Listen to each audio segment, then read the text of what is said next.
fait à peu près 15 ans que je suis musicien professionnel, voilà, dans des styles divers et variés. Donc mon fond de commerce reste le jazz et la musique improvisée, puisque c'est de la musique que j'ai travaillé et que j'ai appris soit au conservatoire, soit dans des écoles comme l'IMFP, à Salon de Provence.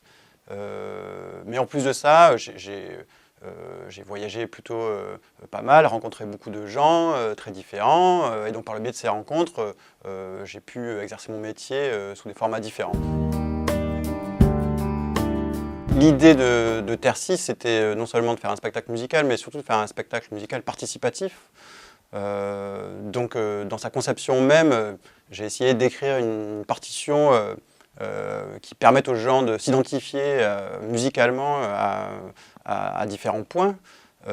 Donc une partition très éclectique, puisque ça va vraiment du gros son type hardcore à des choses qui sont très rap, il y a un petit peu de R&B, il y a de la java, de la musette, de la pop, de la folk, donc beaucoup de styles qui sont très différents. Donc l'idée qui a sous-tendu ce projet, c'était vraiment que la création irradie pendant toute une année, toute une ville, et que ça ne soit pas uniquement la consommation d'un spectacle de masse, on va dire, comme il peut y en avoir, parce qu'il y aura des très beaux spectacles faits par Marseille 2013, mais nous, ce qu'on voulait, c'était que ça soit un spectacle istréen, fait par des Istréens, pour des Istréens, et qui puisse se voir de la manière la plus belle qui soit.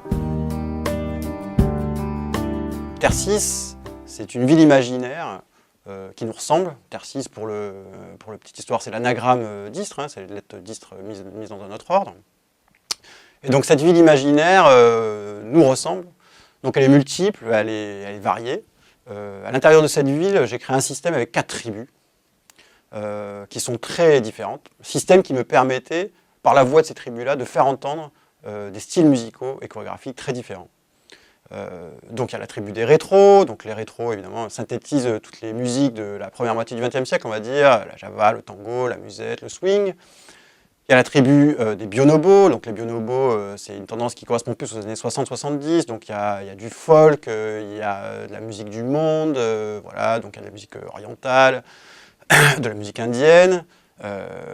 Voilà, il y a la tribu des urbains, donc c'est tout ce qui est tendance urbaine, donc en gros beaucoup de rap et du hip-hop pour la matière chorégraphique, un petit peu de R&B, du gros son, ce qu'on appelait de la fusion à l'époque de Rage Against the Machine, ou Red Hot Chili Peppers par exemple pour ceux qui connaissent, voilà. Et la tribu des mondains qui synthétise les courants plus électro, dance en fait, club. Une fois que ces tribus ont été présentées en fait, il y a une scène qui s'appelle Réveil matin.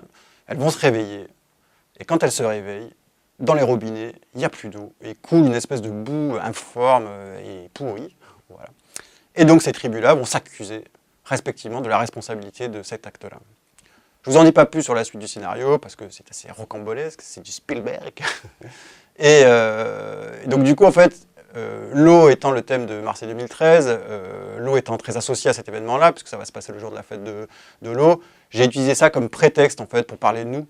Donc l'eau, c'est une espèce de métaphore du lien social qui fait que dans notre vie tous les jours, ce lien a disparu quasiment, et qu'on vit en tribu, on vit en communauté, on ne se parle pas, on a l'impression que la tribu d'à côté, elle ne nous ressemble pas, elle n'est pas intéressante, elle a d'autres codes que nous et qu'on ne peut pas lui parler.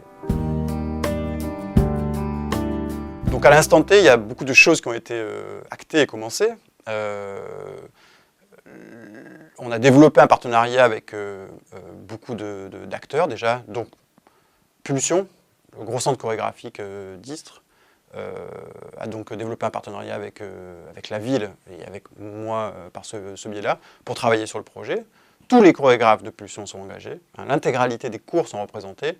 De la danse de salon à la danse de Bollywood, la danse orientale, en passant par le hip-hop, la danse contemporaine. Donc ce qui doit faire une grosse dizaine de chorégraphes et à peu près 400 danseurs. Ensuite, on a fait un casting, qui était à la fois une opération de communication, mais à la fois quelque chose de vital pour le projet, puisqu'on a besoin de solistes, de gens qui vont défendre la pièce. Et toute la gageure du casting, c'était que j'avais besoin de gens très divers. J'avais besoin d'enfants, j'avais besoin de papy, de mamie, j'avais besoin de rappeurs, j'avais besoin de grosses voix, j'avais besoin de petites voix. Donc on a fait le casting sur une journée, ça s'est passé magnifiquement bien, c'était vraiment très surprenant. Je ne pensais pas avoir autant de qualité vocale sur une journée. On a eu franchement 1 ou 2 casseroles qui ne seront pas citées.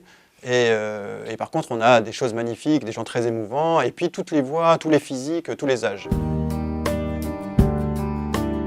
Mes souhaits profonds pour Terre 6, c'est que les gens s'approprient l'objet Terre 6. Donc mon souhait à moi en tant que compositeur, c'est que la musique que j'ai écrite, finalement, leur appartienne, et qu'il puisse y avoir ce son-là dans l'air pendant une petite année. Donc on va travailler là-dessus pour qu'il y ait de la diffusion radio et tout ça, mais j'aimerais vraiment que les gens s'approprient cette musique-là parce que finalement elle a été faite pour l'occasion, pour eux, pour un spectacle qui sera unique, donné seulement à Istres. Ça a été fait par des Istréens, pour des Istréens.